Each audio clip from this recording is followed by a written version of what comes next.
Well, welcome, Zandra. Thank you so much for joining us for these candidate interviews. Thank you for having it, and thank you to the Chamber for hosting these. We're happy to do it. So can we just start off? You can introduce yourself, the ward that you're representing, and just a little bit about your background. Yeah, sure. So my name is Zandra Hawkins. I'm the current Ward 10 City Councilor. I've been elected for 3 terms, so I've served since 2019. Concord is the community my husband and I chose to buy our first home and raise our kiddos. My daughter attends Broken Ground School. My son goes to Eastside Learning Center.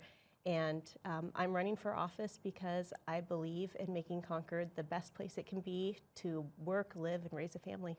Fair enough. Well, let's jump right into these questions. Want to talk a little bit about tax base. Is this expanding Concord's tax base, is that a priority issue for you? And if so, what do you think we should do to foster strong economic growth so that we can make the tax burden a little lesser for people that live and work here? Yeah, I mean, a top question for most Concord residents. Growing our commercial tax base is obviously one of the best ways that we can lower resident taxes. I am a strong supporter of smart, responsible economic development. I was really proud to support things like the Merchants Way development at Exit 17. I think that that is a perfect example of a great, successful public-private partnership that met some of the community needs. So I actually lived in Pinnacook before we purchased our home in Ward 10. And the lack of a grocery store there was a concern for a long time.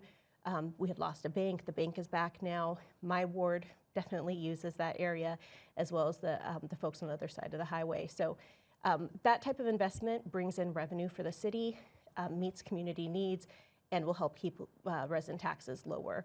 Some things I would like to continue to see, the Main Street developments down here and the renovations obviously opened up a whole new world for Concord, not just in revenue streams, but also adding nightlife and vitality to the city. So that's the type of thing that I would like to see continue. We can do a little bit more to kind of build up on Main Street. So we've got second floors that could be utilized, and then to build down, so Store Street, I had made some votes to allow some changes down there that I think we're starting to see the fruits of that labor from the developers who've created things there, and just more excitement down in that corridor as well. Okay, thank you. I'm going to move on to the next question, and it is talking about affordable housing. And so we have a challenge throughout the state of New Hampshire with just a lack of inventory, and that makes it very difficult for people to relocate here, particularly young professionals that are maybe on a more entry-level situation in their career, trying to find a place to live. I know there's been talk about changing zoning to increase densities, which helps the problem, but since land costs are kind of one of the smaller driving costs of new construction, probably have to get a little bit more creative. So I'm wondering if you've given this any thought and what we may be able to do to increase our housing stock in Concord. Yeah, I mean, affordable housing is definitely a concern all across the state. In my own network of friends, I've had working families that I know personally who've lost their housing because of increased rent or the lack of affordable housing in the area. And I know it's a challenge for families of every type. So it's not something we can take lightly. I do think that some of the developments that we have before us for Concord Next, our rezoning, will offer some additional opportunities. I'm excited about things like making it easier for families to explore accessory dwelling units, or ADUs. That does allow us to have elderly family members age in place, younger family members be able to stay at home but still be a little separated from their parents. And offers new opportunities for young professionals and others who are looking just for a smaller place as they move into the city or transition. We also need to continue to invest in some of our housing projects that are happening around town. I'm very excited that we have a lot of developers looking at Concord. We certainly have space to do that, and so I think our job as City Council is to look for ways that we can help. So whether it's public-private partnerships, spurring developers wanting to come to the city when we have opportunities, identifying spaces that people can do. And then in the absence of some of that development we want to see, we have a responsibility to bring together partners from the business community, from those who are working on housing affordability, to look at how we can kind of spur that change that we need to make sure that we're building more homes so that every family has an opportunity to live and work in Concord at affordable, safe, secure housing.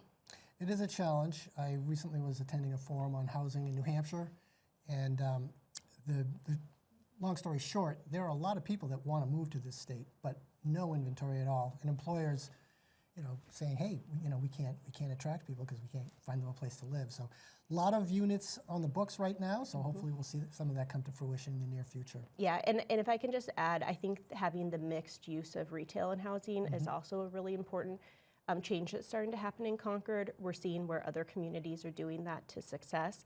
And I think that that's the kind of environment that a lot of young professionals or families are looking for now, or even for individuals who are older and downsizing their home. So I'm really excited about those types of investments in our city. Thank you. So we're going to, sort of a related question, has to do with homelessness in Concord. This is an issue that's been growing over years, a real challenge for the community, and some good work has been done by organizations like the Concord Coalition and Homelessness and other folks, but it doesn't seem to be keeping up with the growth in the homeless population here. There's human suffering, there is all kinds of related negative issues, public safety issues, public health issues. What can we do differently to address this problem? Yeah, I mean, the growing unhoused population, again, Concord's not alone in this, but we have a responsibility to step up as a city and help bring people together to try to resolve those issues. And we also need to think about this from the housing affordability perspective, because if we don't have enough housing, we can't move people out of poverty and homelessness into homes.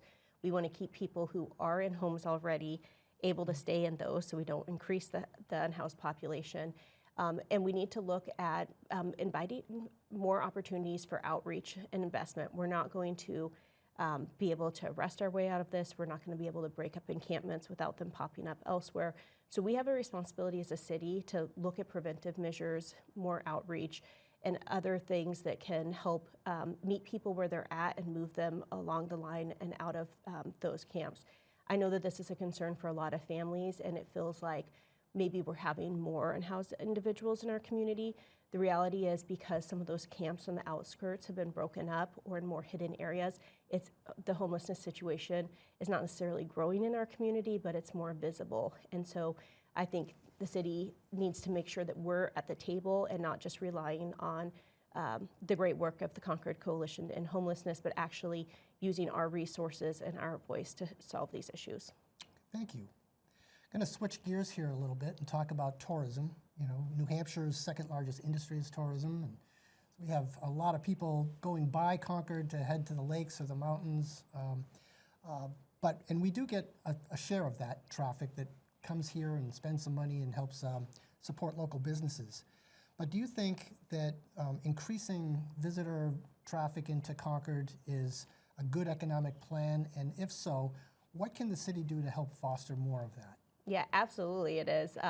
Anytime people stop in Concord and spend money here, that is helpful to our community and to keeping our resident taxes lower by increasing those revenues.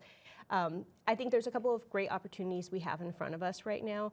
So there's a lot of talk about Kiwanis Park and making developments down by the Everett Arena. I sat on the Everett Arena Advisory Committee. I'm excited about some of the plans that we've put in place there. I think that that is an area that you can get a glimpse of from the highway, that we can do signage and other things to pull people off and have them stop in our area. Just in the same way that the Sunflower Festival brought 15,000 customers to Concord to go through the fields, spend money, but also hopefully to stop and get a cup of coffee, to have lunch out. And those are the types of things that, thinking proactively, we can work with the business community to think about ways that we can help boost those types of activities in our city. I've always thought it's such a shame, we've got the highway coming through the middle. We don't have great signage to pull people off the highway. We don't have visibly attractive things there. I've always laughed at the back of, you see the back of the buildings, like, let's do something like put up a false facade or something that, just makes it vibrant. And I think when you drive through some other communities and you see those types of things, you say, why don't we stop and check this out? That's the kind of thing that we can look at in Concord, and the city can work with the business community to help develop some of those. Well, that's a great segue into the next thing I wanted to talk about, but you brought up the Sunflower Festival. I think that was really a wonderful first-time effort And people driving by and seeing that on, if they're heading north, it's on the right-hand side. But those types of things go a long way. And I think you're absolutely right about the facade of Concord from the highway. It doesn't look particularly attractive if you're driving by. And I have stories I could tell you about people that approached the city from the west and had one impression of Concord, and folks that approached the city from the east and had a totally different. Absolutely, absolutely. But that sort of goes to the next question, which has to do with all the cars going by on Interstate 93 and how we look and how we present ourselves. You mentioned a couple of things, like I think the Sunflower Festival facade. Any other thoughts in terms of what we can do to jazz up our image from 93, which is probably like a great billboard opportunity for us? Yeah, it really is, and we know that we've got a lot of tourism traffic coming through, and people are looking for those opportunities. We have the State House downtown. Could we work more in partnership with the state to find opportunities to do tours on the weekends, to have food trucks or other things downtown that pull people in? I know that our local coffee shops get more traffic on Sunday, so we know that some people are stopping and coming into here. I will say that this was also part of my concern with the conversation about the I-93 widening. Besides not having updated traffic data, it also doesn't benefit our community have people fly through here. And I think any one of us who has traveled down a major highway and has had that experience of where you decide to stop and where you don't recognizes that. So those are things I think we can look at. I also had a really interesting conversation actually at a Chamber of Commerce event last month, where I was talking to the owner of Maddie's African Food Hub, and just saying, like, wouldn't it be wonderful if we had some signs that directed folks to unexpected businesses in the Concord community, and explored a little bit about what it would take to get some of those kinds of tourism type things for the city of Concord.